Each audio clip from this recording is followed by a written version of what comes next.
సర్వోన్నతమైన స్థలములలో దేవునికి మహిమయు, ఆయనకిష్టులైన మనుషులకు సమాధానమును కలుగునుగాక.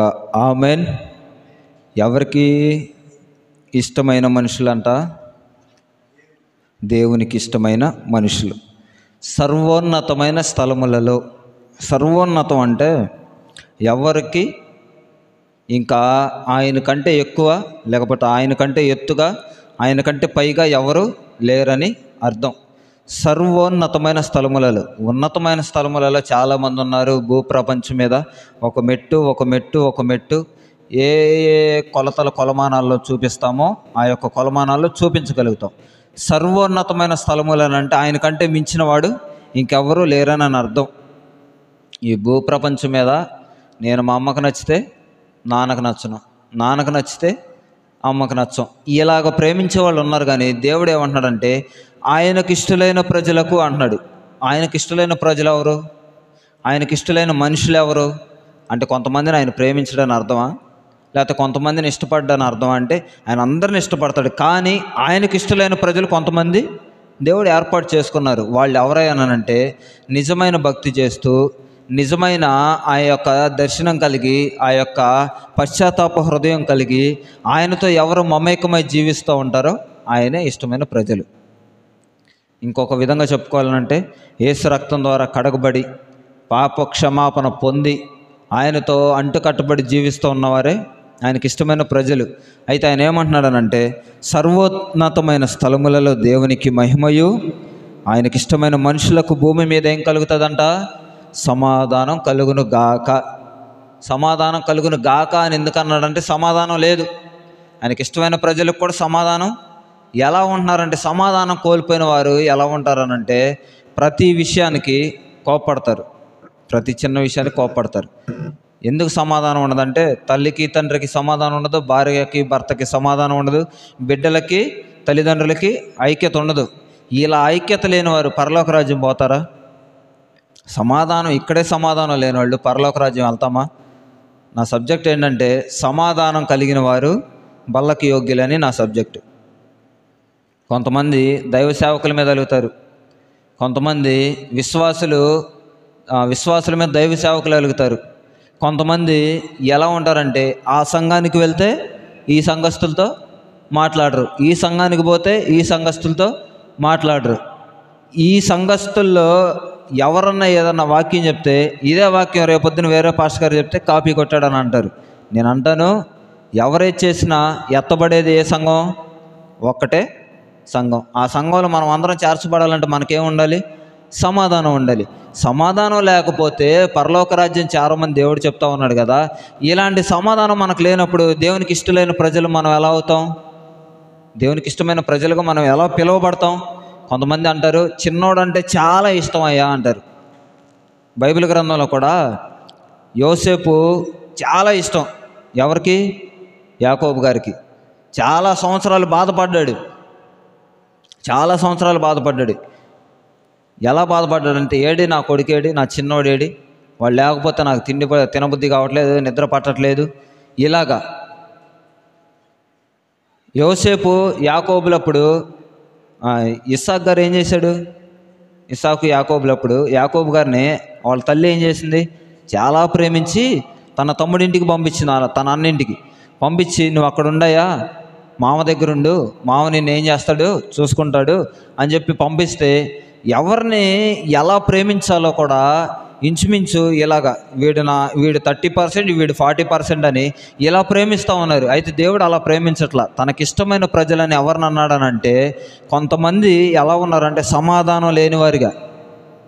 వీళ్ళు నా ప్రజలే, వీళ్ళు నా మనుషులే, కానీ వీళ్ళకేం లేదు, సమాధానం లేదు. అయితే వీళ్ళు ఎలా ఉన్నారంటే ఈ సమాధానం లేని పరిస్థితుల్లో దేవుడు ఏమంటున్నాడంటే మీ అందరికీ సమాధానం కలుగును గాక. ఆయనకి ఇష్టమైన ప్రజలకి సమాధానం కలుగును గాక. ఈరోజు చాలా సంవత్సరాల నుంచి చాలామంది వెతికేది ఏంటంటే సమాధానాన్ని వెతుకుతారు. చాలామంది పెద్ద పెద్ద గొప్పవారు కూడా శత్రువులు లేని వాళ్ళు ఉంటారా? ఒక్క మాటే, ఒక చిన్న మాటే, నేను ఏదన్నా అంటే పడలేదు అనని మనం అంటాం. వాడే నన్ను ఎందుకు అన్నాడు? అని వాళ్ళు అంటారు. ఈ ఒక్క మాట ద్వారా ఏమవుతుందంటే సత్సంబంధాలు తెగిపోయి సమాధానం ఉండదు. చిన్న విషయంలో సమాధానం ఉండదు. తల్లికి తండ్రికి, కొడుకుకి బిడ్డకి ఇలాగా చిన్న చిన్న విషయాల్లో కోల్పోయి సమాధానం కోల్పోతాం. ప్రతి మనుషుడితో ఐక్యత కలిగి దేవుడు ఉండమని చెప్తాడు.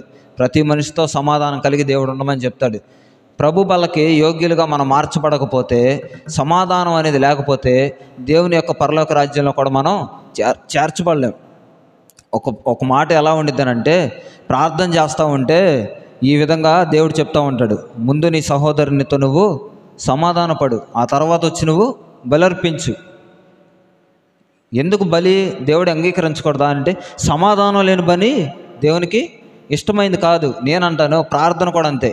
అక్కడ ఆ రోజుల్లో పాత నిబంధన గ్రంథంలో బలులు అర్పించారు కాబట్టి, బలి అనగా ఏం లేదు, దేవునికి ప్రార్థన చేసి వాళ్ళొక అర్పణ తీసుకొచ్చిన దాన్ని వధించడమో, ఆయన ముందు పెట్టడమో, కాల్చివేయడం, దాన్ని బలి అంటారు. మనమే దేవుని దగ్గర మనం కాల్చివేయబడాలి, మన యొక్క ప్రవర్తన కాల్చివేయబడాలి. ఇలాగ మనం కాల్చివేయబడుతున్నప్పుడు నువ్వు సమాధాన పడు అని దేవుడు చెప్పినప్పుడు సమాధాన పడకపోతే మనకు బల్లకు యోగ్యులుగా మనం మార్చబడలేం. అయితే మనం సమాధానం కలిగి ఉండాలి. మనకు ఎప్పుడు సమాధానం కలుగుతుందని అంటే, యోబు గ్రంథం 22వ అధ్యాయం 22వ వచనం 21వ వచనం. మనకెప్పుడు సమాధానం కలుగుతుంది? ఎవరితో సహవాసం చేస్తే మనకు సమాధానం కలుగుతుంది? 22, 21. ఎవరితో అన్నా? ఆయన అనే మాటకు దేవుడు ఒక్కడే యోగ్యుడు. బైబిల్ గ్రంథంలో మీకు సమాధానము కలుగును. ఎవరితో సహవాసం చేసిన ఎడల? ప్రభు అయిన యేసుక్రీస్తు ఈ విధంగా సెలవిస్తూ ఉన్నాడు, ఆయనతో మీరు సహవాసం చేసిన ఎడల మీకు సమాధానం కలుగును. ఈరోజు సహవాసాలు ఎవరితో ఉంటాయి అంటే, డబ్బు లేనోడికి డబ్బున్నోడితో, డబ్బున్నోడికి వీళ్ళకి సత్సంబంధాలు సమాధానాలు ఉంటాయి. కానీ ఒక బీదవాడితో సహవాసం చేయమని చేస్తారా? ధనవంతుడి బీదలాజరు స్టోరీ అందరికీ తెలుసు. ధనవంతుడు ఏమంటాడంటే, నాకు అన్నీ ఉన్నాయి, తినుము తాగుము సుఖించుము అన్నాడు. బీదలాజరు వాడి ఇంటి వద్దకు వెళ్ళి తిందామని చూస్తే ఆయనకి ఏమన్నా దొరికిందా? ఏం దొరకలా. అందరు చెప్తా ఉంటారు, బల్ల దగ్గర తిన్నాడు, కింద పడిపోయిన రొట్టె ముక్కలు తిన్నాడు అని చెప్పేసి చెప్తారు. కానీ బల్ల దగ్గరికి ధనవంతుడు ఎందుకు రానిస్తాడు? ఇప్పుడు బల్ల దగ్గరికి ఒక బిచ్చగాడు మన ఇంటికి రానిస్తామా? గుమ్మం బయట ఉండి దేహి అని వేడుకుంటాడు. అలాగ వేడుకునే వ్యక్తి బల్ల దగ్గరికి రాగలగటానికి యోగ్యుడా? కాడు. కానీ అబ్రహాం రొమ్మున ఆనుకోవడానికి యోగ్యుడయ్యాడు. ఎలాగయ్యాడు అని అంటే, ఆయన అందరితో సమాధానం కలిగిన వ్యక్తి. అయితే అక్కడ రాయబడిన మాట ఏంటంటే, ఆయన యోగ్యుడు అవ్వడానికి గల కారణం ఆయనకి ఇష్టడైన మనుష్యుడైన. ఆయనకి ఇష్టతనంగా మనం బ్రతుకుతున్నామని అంటే, ఎంతమంది చీకొట్టినా, ఎంతమంది గేలి చేసినా, ఎంతమంది త్రోసివేసినా, నీకేమీ లేదని నెట్టివేసినా, ఎవరు యోగ్యత కలిగిన మనిషిగా చూడకపోయినా ఈయనెవరితో సహవాసం కలిగి ఉన్నాడనంటే దేవునితో సహవాసం కలిగి ఉన్నాడు. ఇక్కడ యోబు కూడా ఏమంటున్నాడనంటే, ఆయనతో సహవాసం చేసిన ఎడల నీకు సమాధానం కలుగును.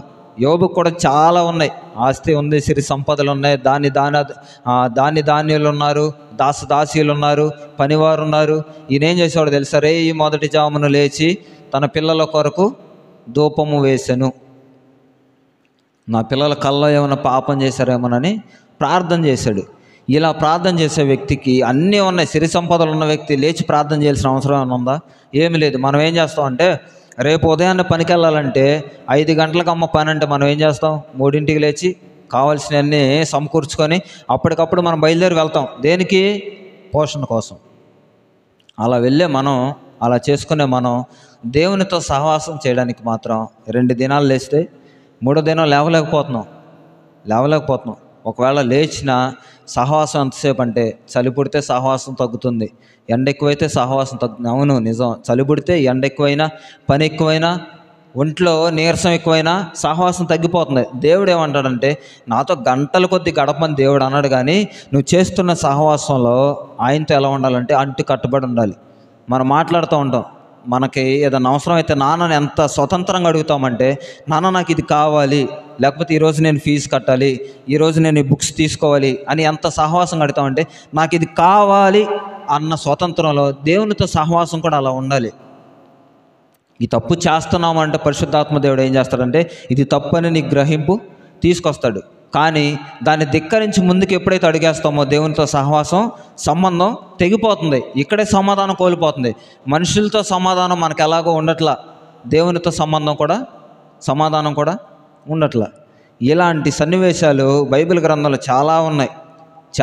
అందుకని దేవుడు ఏమంటున్నాడంటే ఎవరితో మీరు సహవాసం చేయొద్దు, కానీ నాతో సహవాసం చేసిన వాళ్ళ మీకేం కలుగుతుంది?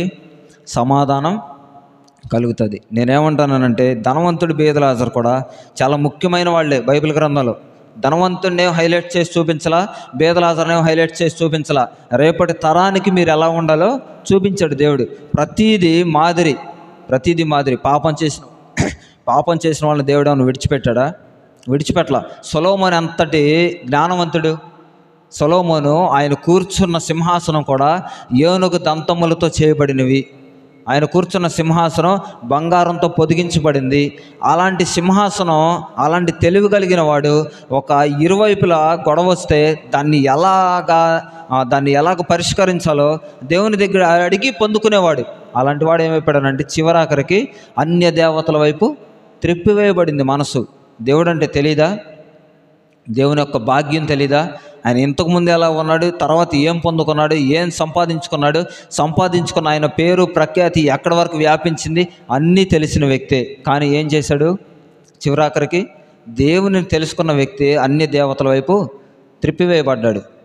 కొంతమంది సహవాసం ఎలా ఉండిద్దనంటే భార్యతో ఎక్కువ సహవాసం చేస్తూ ఉంటారు, భర్తతో ఎక్కువ సహవాసం చేస్తూ ఉంటారు. వీళ్ళిద్దరూ దేవునితో ఎప్పుడైతే సహవాసం చేస్తారో ఆ కుటుంబం ఫలించింది. అందుకే కీర్తనలో ఒక మాట ఉంటుంది, మీరు ఎప్పుడైతే దేవునితో సహవాసం చేస్తారో మీ పిల్లలు మీ బల్ల చుట్టూ ఒలీవ మొక్కల వలె ఉంటారు. మీ కుటుంబం అంతా దేవుని సన్నిధిలో పచ్చగా ఎదుగుతుంది. ఇలాంటి సన్నివేశాలు ఎప్పుడైతే మనం మర్చిపోతామో సమాధానం అనేది దేవుని దగ్గర నుంచి మనం కోల్పోతాం. సమాధానం దేవునితోనే లేనప్పుడు మనుషులతో ఖచ్చితంగా మనకుండదు. చాలామంది ఎలా ఉంటారనంటే దేవునితో సమాధానం కలిగి ఉండటానికి మనుషులతో సహవాసం చేస్తూ ఉంటారు. ఏ మనుషుడు నమ్మతగినవాడు కాడు. అందుకే దేవుడు ఏమంటాడంట, నాతోనే మీరు సహవాసం చేస్తే మీకు సమాధానం కలుగును గాక. ఆమేన్. ఇంకొక మాట సంఖ్యాకాండము 6వ అధ్యాయము 26వ వచనం.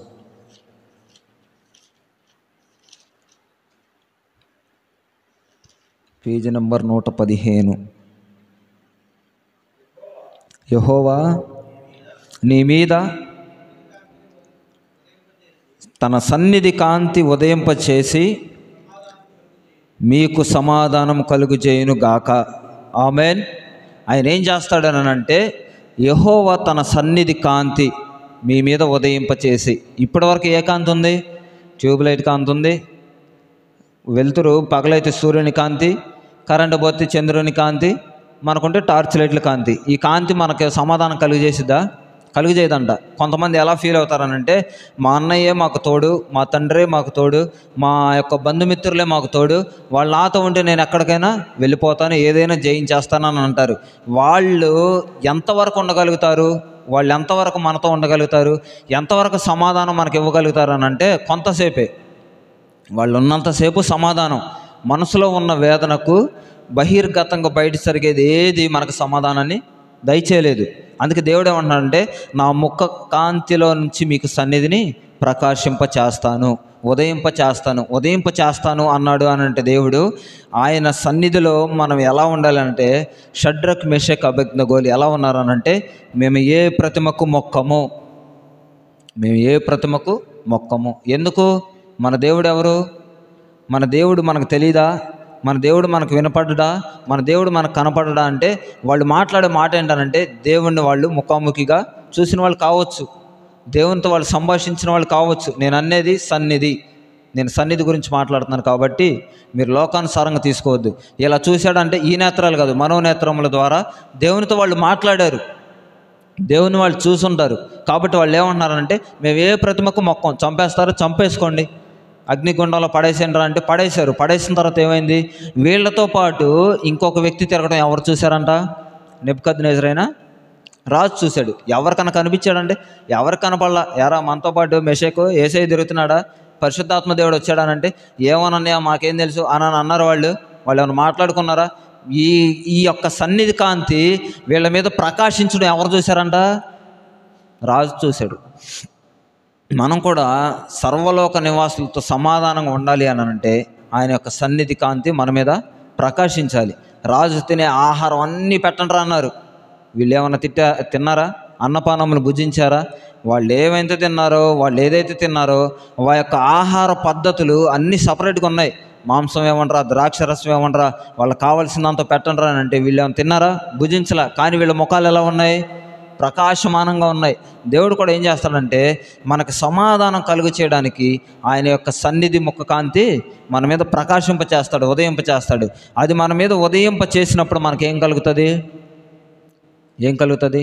సమాధానం కలుగుతుంది. ఆయన ఇక్కడ ఇదే అంటున్నాడు సంఖ్యాకాండంలో, యెహోవా నీ మీద, ఎవరికి వారికి నీ మీద అంటే ఈ వాక్యం నేను చదివితే నా మీద, మీరు చదివితే మీ మీద, అలాగా నీ మీద తన సన్నిధి కాంతి ఎప్పుడు వచ్చింది అని అంటే తన సన్నిధిలో మనం ఎప్పుడైతే కూర్చుంటామో, ఎప్పుడైతే వింటామో, సన్నిధి అనగా మందిరమే కాదు, సన్నిధి అనగా దేవుని యొక్క సేవకులతో సహవాసమే కాదు, సన్నిధి అనగా టీవీలో వాక్యం చూసినప్పుడు, యూట్యూబ్లో వాక్యం చూసినప్పుడు, దేవుని యొక్క సినిమాలు చూసినప్పుడు, అది కాదు దేవుని యొక్క సన్నిధి అంటే. సన్నిధి అంటే ఎప్పుడనంటే ఆయనతో ఎప్పుడైతే మనం సహవాసం చేస్తామో, ఎప్పుడైతే ఆయనతో మనం మమేకమై ఉంటామో, ప్రతి దినమున దావీదు గారు ఏం చేసేవాళ్ళు అంటే తన యొక్క తంబుర సితారులు పట్టుకొని అరణ్యంలో ఎటు పోయినా ఆయన ఏం చేస్తూ ఉంటాడంటే ఆ వాయిద్యాలు వాయిస్తూ దేవుని యొక్క సన్నిధిని అనుభవించేవాడు. ఇలాంటి అనుభవం సౌలు దగ్గరకు వచ్చేసేసరికి దురాత్మను వెళ్ళగొట్టే అంత శక్తివంతమైంది. కొన్ని మ్యూజిక్లు కొడతా ఉంటే డ్యాన్స్ చేయడానికి ఊపొచ్చింది, కానీ దురాత్మ పోయేటువంటి మ్యూజిక్లు ఉన్నాయా ఈ రోజుల్లో? లేవు అసలు.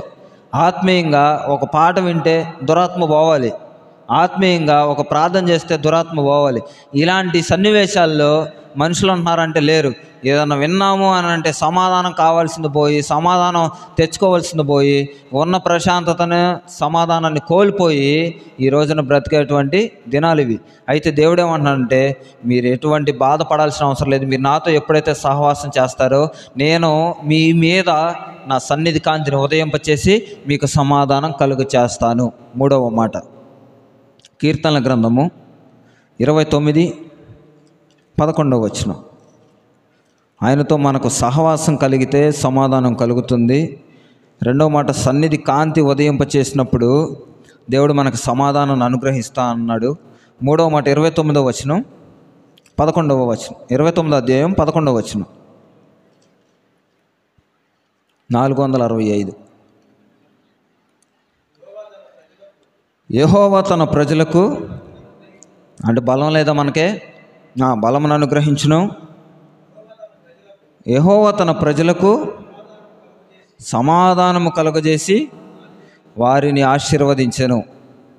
ఈ మాట ఆయన బలమును అనుగ్రహించి, మన బలము చేత అయితే మనకు సమాధానం కలగదు, మన యొక్క వేరువేరు సహవాసాల చేత మనకు సమాధానం కలగదు, మన యొక్క ముఖకాంతి వల్ల మనకు సమాధానం కలగదు. మన ముఖం చూస్తే ఎవడన్నా సమాధానంగా వందనాలు చెప్పే రోజులు ఉన్నాయా?